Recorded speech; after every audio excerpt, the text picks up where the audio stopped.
Welcome to another chapter of The Smiling Ghost. Today I'm going to narrate chapters 19. I hope you enjoy it. The Game of Silence. The school days took on a strange tension. Before, Tomas had looked forward to moments with Andreas, however brief. Now, he walked past the passengers as if he were just another teacher. In the classroom, Tomas helped the students patiently, smiling at them but never said a word to Andreas beyond what was necessary. If he had to exchange something first, he spoke in short, curt sentences. "The exercise is ready. I've already graded the papers. The class has finished reading. Nothing else." Andreas, on the other side, felt each short word like a stab. He was used to Tomas's attentive gaze, his shy smiles, the questions that came with a certain glint in his eyes. Now there was nothing. Only distance. In the teacher's lounge, Tomas made a point of sitting near Lucas or another classmate. He laughed at their jokes, spoke naturally. Andreas silently watched. Coffee in his mug was no longer flavorful, the books in his hands unattainable.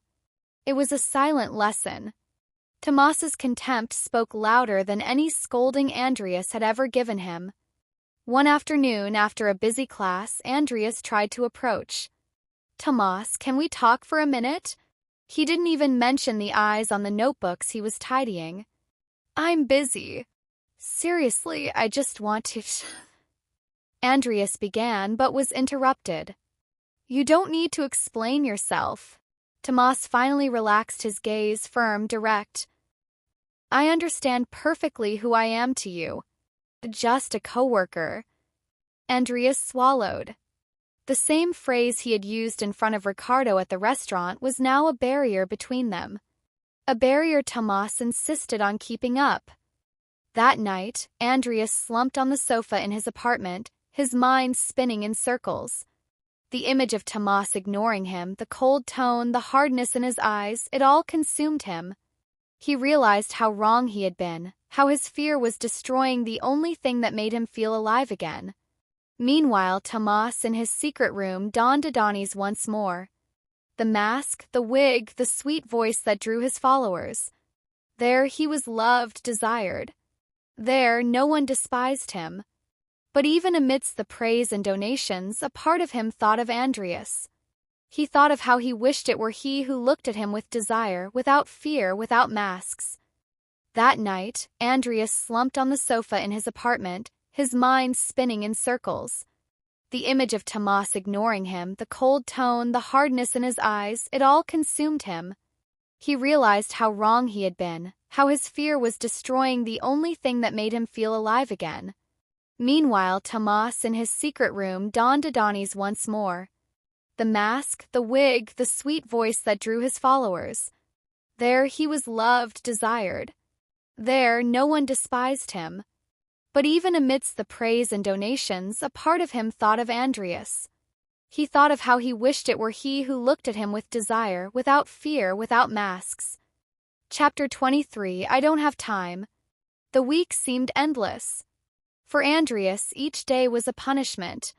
Tomas's silence was worse than any argument, worse than any harsh word. It was as if he had disappeared, even though he was right there, just a few steps away. In the teacher's lounge, Andreas watched Tomas laugh at one of Lucas's jokes. The sound of laughter, which had once warmed his chest, now burned like acid. "Why doesn't he laugh like that with me?" he thought, biting down on his own anguish. He tried to get closer a few times. "Tomas, can we talk after class?" "I don't have time." "Tomas, I know you're hurt, but..." "You don't need to worry." The curt reply was a stab. He felt increasingly invisible, more rejected. One night, sitting in his apartment, Andreas stared at the purple ribbon tucked away in the back of his drawer. The symbol of his promise to Tom. He pressed the fabric against his palm, closing his eyes. "I can't lose again," he murmured, his voice trembling. On Friday, after yet another class in which Tomas ignored him, Andreas lost his patience. He waited for the students to leave and followed Tomas down the hallway. His heart hammered in his chest, his hands trembling. "Tomas," he called, but the other didn't even turn around. Andreas quickened his pace, grabbed him by the arm, and pulled him into a small, discreet room used for storage. He closed the door behind him. "What do you think you're doing?" Tomas protested, his voice firm but his eyes frightened. "I can't take this contempt anymore," Andreas replied, breathless. "You're killing me, Tomas. Am I hurting you?" Tomas laughed humorlessly. "That's how I felt every time you treated me like trash. That's how I feel when you push me away."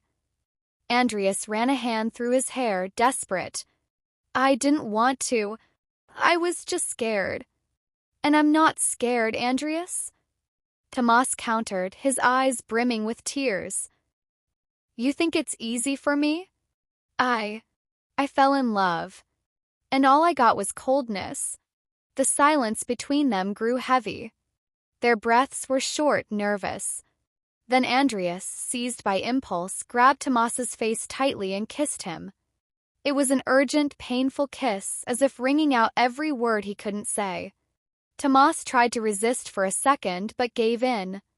Their hands tightened in each other's clothes, the kiss growing in intensity, filled with anger, hurt, and desire. When they finally pulled away, they were both panting. Tomas rested his forehead against his eyes closed. "This is how I feel when you despise me, Andreas." Andreas swallowed hard, his chest burning. There was no denying it anymore. He was lost in it. Kiss still burned on their lips. Tomas's heart seemed to leap out of his chest, while Andreas held him as if afraid of losing him in the next second. Their breaths mingled, their eyes watering, filled with feelings beyond words. "Andreas," Tomas murmured, his voice breaking. "You can't play with me like that. Not anymore." Andreas closed his eyes for a moment, pressing his forehead against his. The desire was palpable, a fire about to consume them both right there in that stuffy little room. But alongside the desire was the knowledge. If anyone found them, everything would be lost. He took a deep breath, trying to regain control. "Not here, Tomas," he whispered with difficulty. "Not like this. It's dangerous." Tomas looked at him, his eyes filled with hurt and distrust. "And what guarantees me that when we leave here, you won't treat me like nothing happened? You've done this before." Andreas felt the guilt weigh like a stone on his chest. He tightened his grip on Tomas's shoulders. "I know I messed up, but I can't live without you anymore." His voice came out almost like a sigh. "Give me one more chance, Tomas. Just one." There was a heavy silence. Tomas looked away, biting his lip. He wanted to believe, but the fear of being hurt again throbbed inside him. Even so, his heart screamed louder than his reason. Andreas, sensing his hesitation, ventured another step. "Tonight, come to dinner with me. Just the two of us. I promise there will be no masks, no excuses, no coldness. Just you and me." Tomas sighed, shaking his head. "If you hurt me again, Andreas, I won't be able to bear it." Andreas gently lifted his face, gazing into his with moist eyes. "I swear, I won't lose you. Not after all this." The words broke the last barriers Tomas had tried to erect. He let out a half-smile, shy, full of vulnerability, and surrendered to the kiss again. A sweeter kiss this time, almost a promise. Between whispers, they exchanged low vows, almost like teenagers discovering love for the first time. "I don't know how, but you got inside me," Tomas said, resting his head on his chest. "And now I can't get out." "Then stay," Andreas replied, holding him tightly in his arms. "Stay with me, no matter what."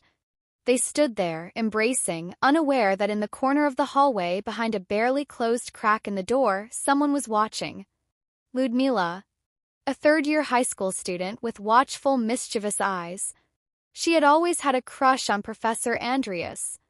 She kept a silent fascination to herself, which turned into unhealthy jealousy when she realized he never paid her the slightest attention. And now, seeing the untouchable professor passionately kissing Tomas, Her world crumbled. Her eyes flashed with anger. If he's not mine, he won't be his either.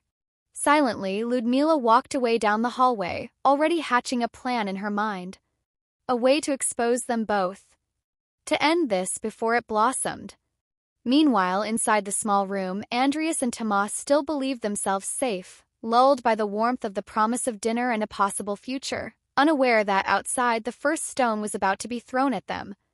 Now Tomas has a rival. What will Ludmila get up to?